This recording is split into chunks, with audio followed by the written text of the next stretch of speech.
Sometimes the music is the message. As Bragg said, don't matter if you live in the city or some little country town. Rich men earning north of $1 million want to keep the working folk down. Join a union. It's Labor Day weekend, and for more than 100 years, it's been a tradition in many religious communities to celebrate Labor Sunday. It's an opportunity to reflect upon the labor movement and what it has done to make the world a little bit of a better place. It's hard to deny that unions make the world better for people who belong to them. Certainly, if you've been following the contract negotiations between UPS and the Teamsters, you will know that by the end of the contract, full-time drivers with the company will earn about $170,000 annually in pay and benefits. The contract also addresses issues of dignity and certain practices of spying on drivers by their managers, and safety, equipping more and eventually almost all trucks with air conditioning. The contract, not incidentally, comes after years of record profit growth on UPS's part. Since the start of the pandemic, the UPS has seen its profits increase by 140%. Those profits have been generated by the workers who pack, track, and deliver the packages that you and I all rely upon when we click online to buy something. In the last 5 years, UPS workers have seen little, if any, of these record profits go into their pockets, and now the new contract will fix that, bringing a little bit more equality, a few more middle income and upper middle income jobs into being. It's like I said a few months back in our May Day sermon, who wants to be a millionaire? Union workers make over their lifetimes $1.3 million more than non-union workers. Who wants to be a millionaire? Join a union. Now, I recognize that this is a provocative statement. We live in the heart of the deeply anti-union South. Total union membership in the 13-county area of Houston is but 65,000 people.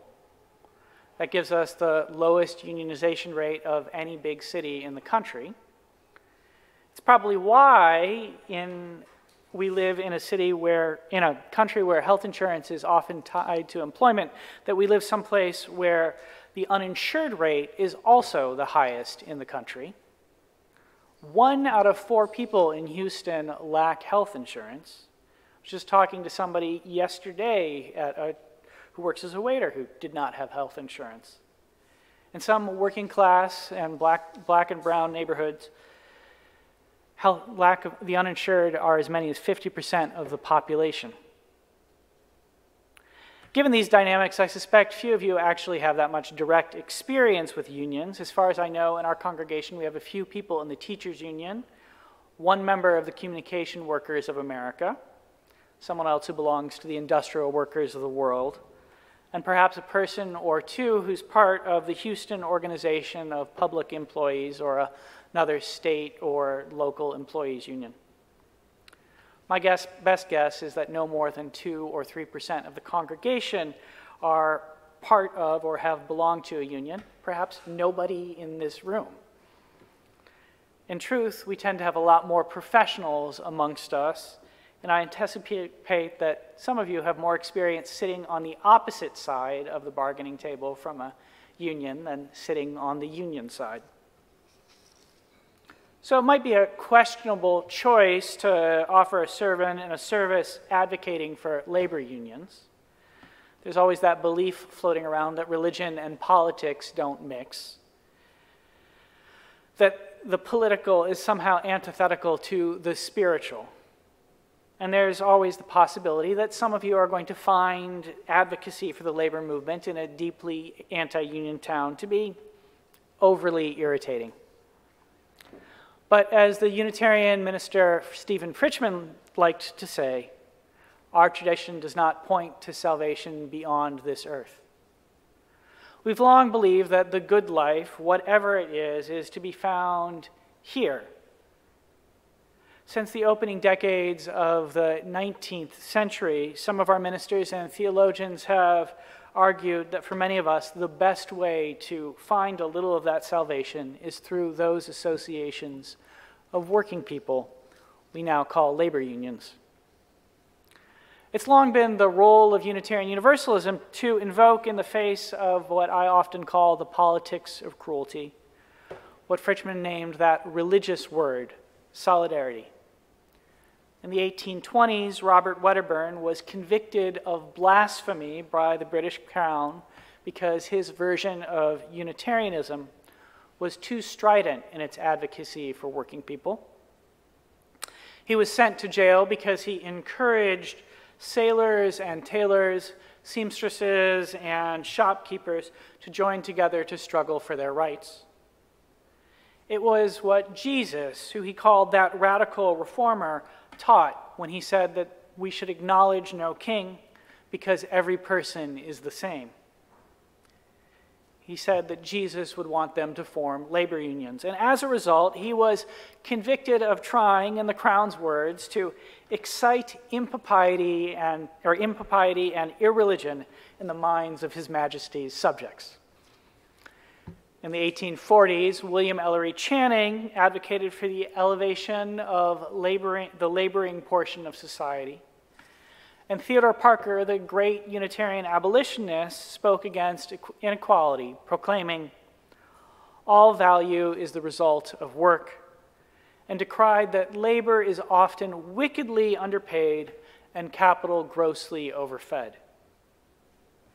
In the early 20th century, we find the great Universalist theologian Clarence Skinner walking picket lines with striking textile workers in Lawrence, Massachusetts. In fact, the song that we sang earlier, Bread and Roses, came from that strike. In the middle decades of the 20th century, there was Fritschman on the line in Los Angeles while he was simultaneously building one of the century's largest Unitarian congregations. And so it's gone, decade after decade, prophets and preachers in our tradition embracing, in Fritschman's words, the struggle for justice and bread, and encouraging people to organize to better their lives, and by extension, the lives of all of us. But unfortunately, few of us know much about that form of social salvation. It's not taught in the schools, discussed in the homes, explained in the halls of Congress, or made the themes of our films, remarked Fritschman in 1949. I suspect that his remark is even more true today. How many of you learned something positive or learned something about labor law in your high school? That's what I thought. How many of you have seen a movie about union organizing or one in which unions are portrayed in a positive light? John Sayles, oh, we got a couple, that's good. John Sayles' Mate One about the struggle to organize a miners' union in West Virginia and starring James Earl Jones and Chris Cooper as one. Boots Riley's more recent Sorry to Bother You, which contains a story about an effort to form a union at a call center, and featuring, amongst other people, Danny Glover, is another. Don't matter if you live in the city or some little country town. Rich men earning north of $1 million want to keep the working folk down. Join a union. Join a union. Now, in our remaining time together, I want to do something that is perhaps a little radical for a sermon. I want to cover a subject that we should have learned about all in high school: how to form a labor union. It's long been the role of Unitarian Universalist congregations to provide a forum for ideas dangerous to the powers and principalities of the day, and frankly, in this world that we live, few ideas are more dangerous to the powers and principalities than how to form a labor union. Some of you might recall that prior to coming to Houston, I had a long relationship with the labor movement, chairing a committee of the of one union's organizing department being involved in successful efforts to start a couriers union in Chicago and dramatic but failed efforts to start a truck drivers union in Los Angeles. I also was one of the founding members of the Harvard Graduate Students Unions.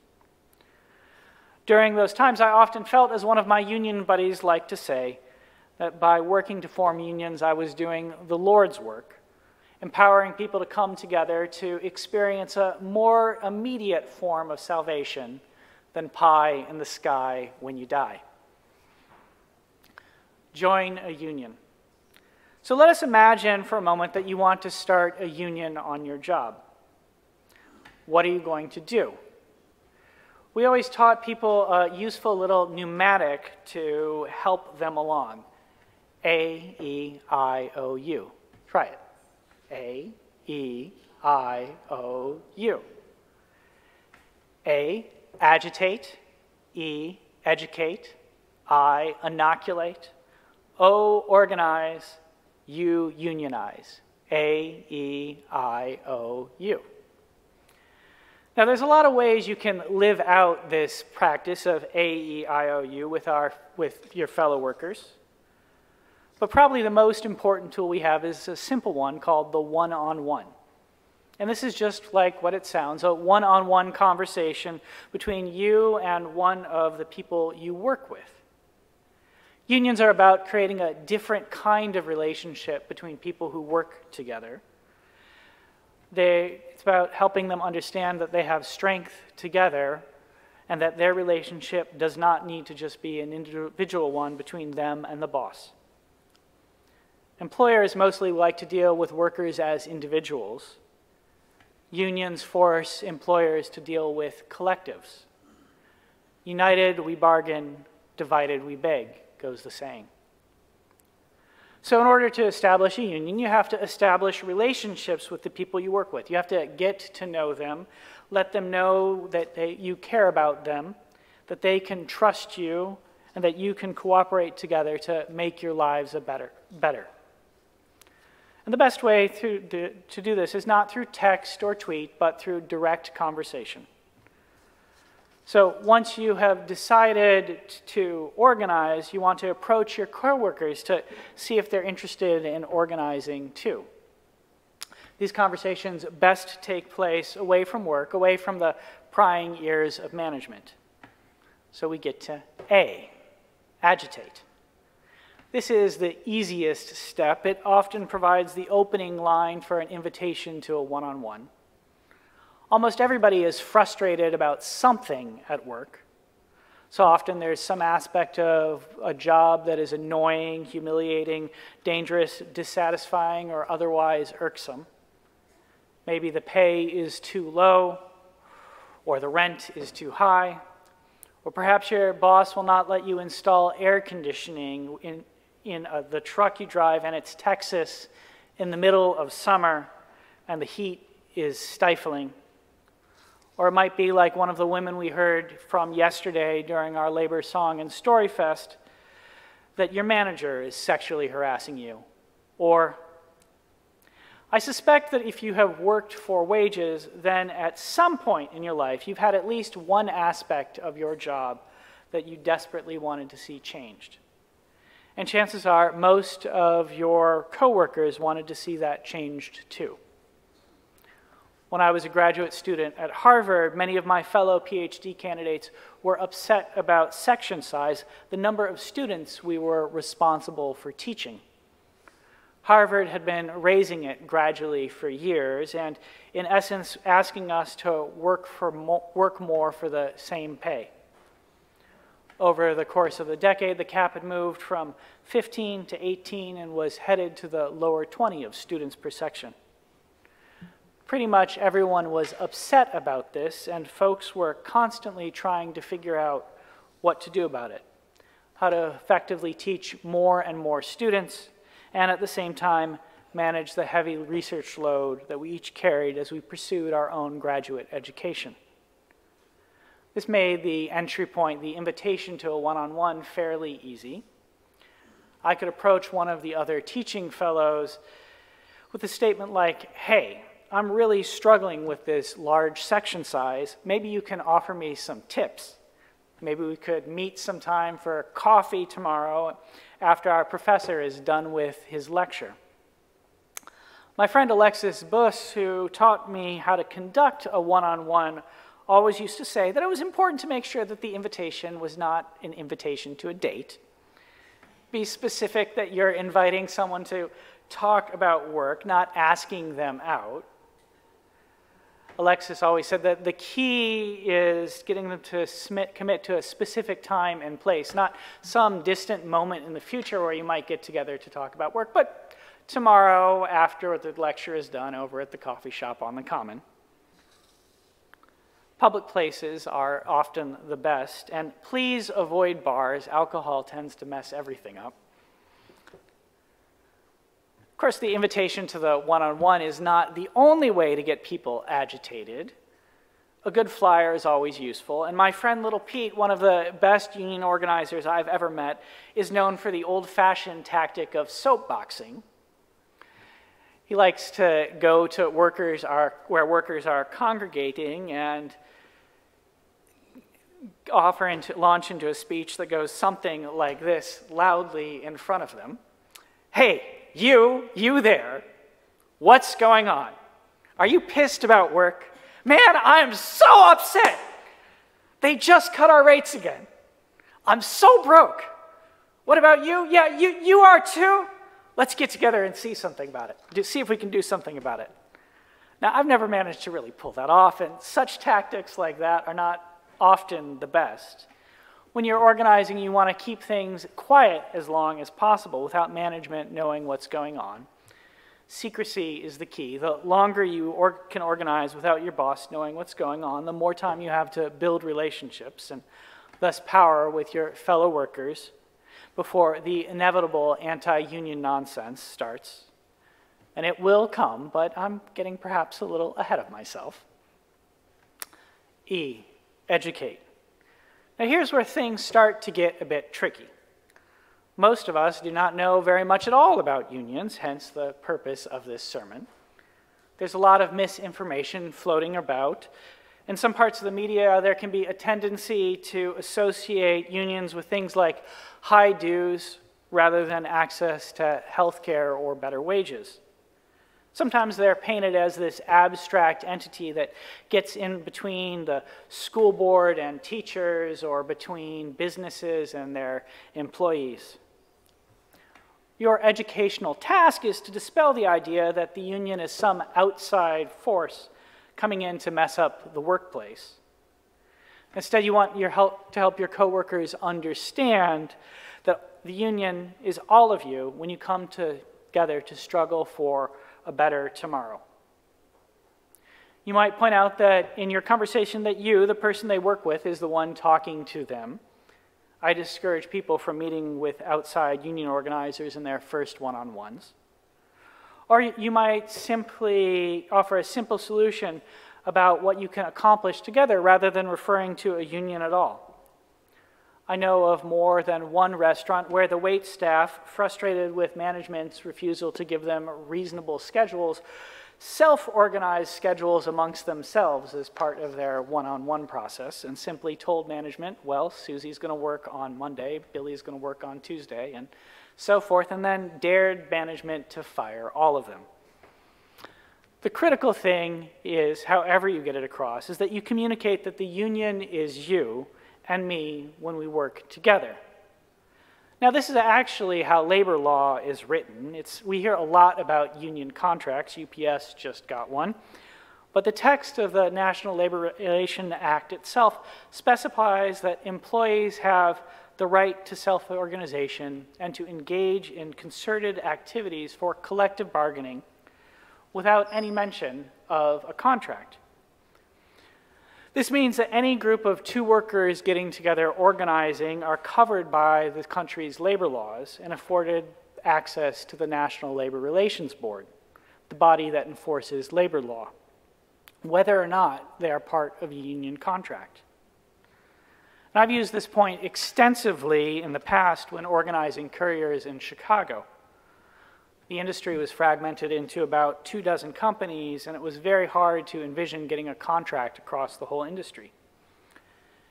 But we routinely took workers who had been fired for stirring up trouble on the job to file unfair labor practices with the National Labor Relations Board.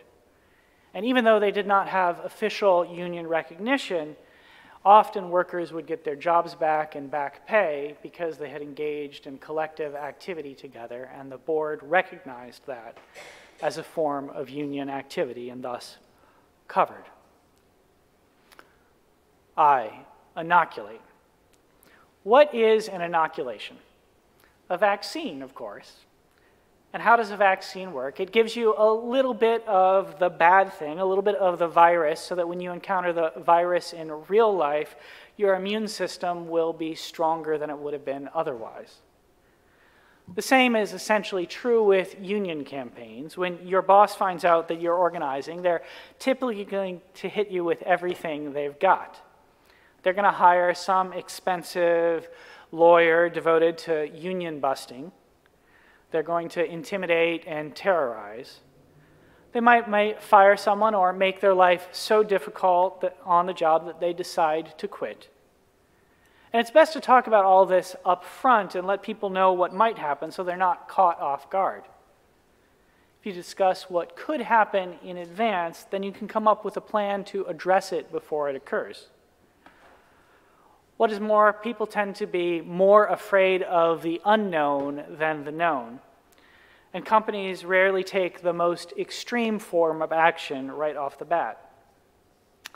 Even viciously anti-union companies like Starbucks and Amazon, who are incidentally celebrating Labor Day by offering us the opportunity to buy more and cheaper stuff, rather than recognizing their workers' right to organize, rarely start by firing people just off the bat.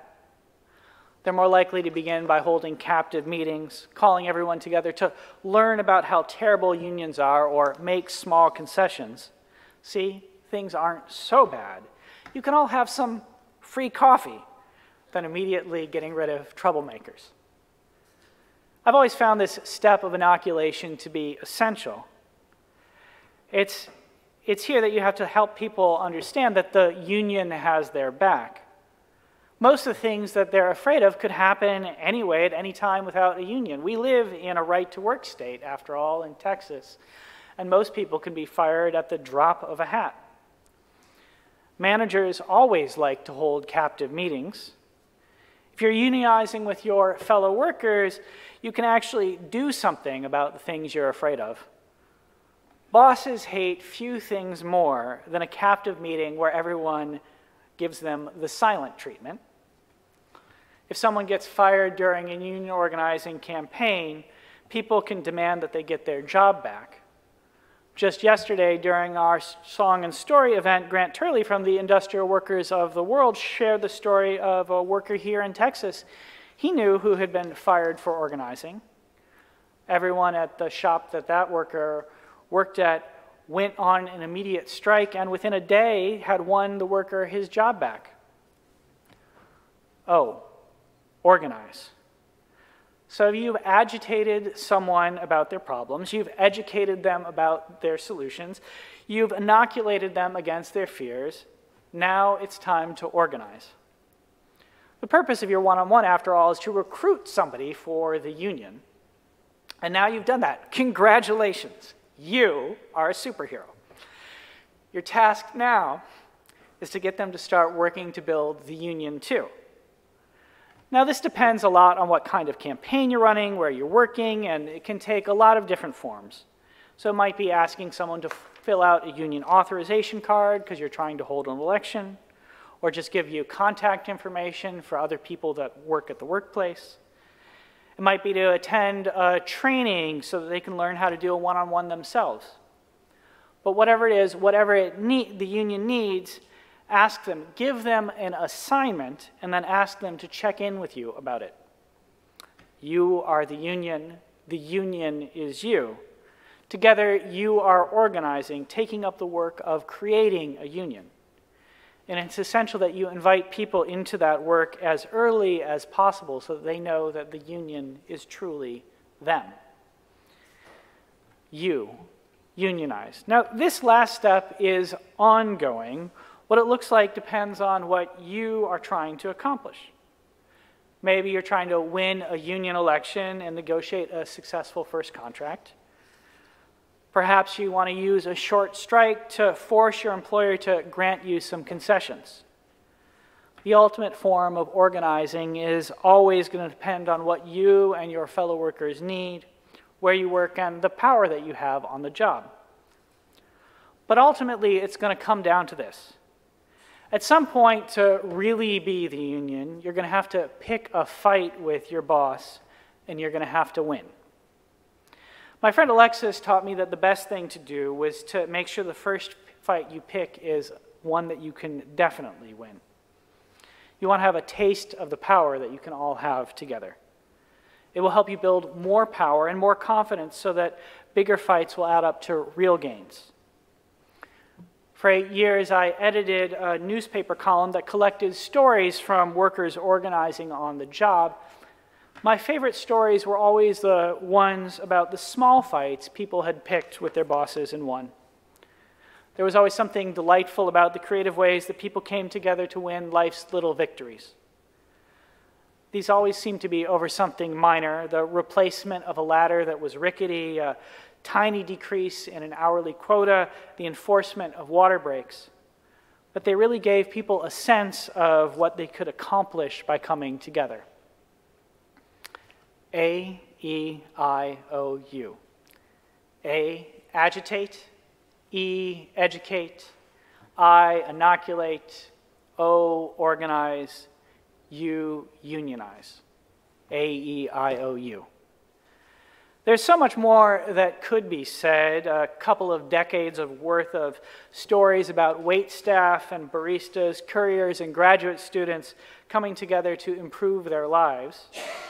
I could talk with you about the importance of gathering contacts so that you know how to get a hold of everyone you work with, or social mapping, figuring out who in the workplace other people trust, or the fine points of union elections, or the challenges of negotiations, or, well, there's a lot that goes into forming a labor union.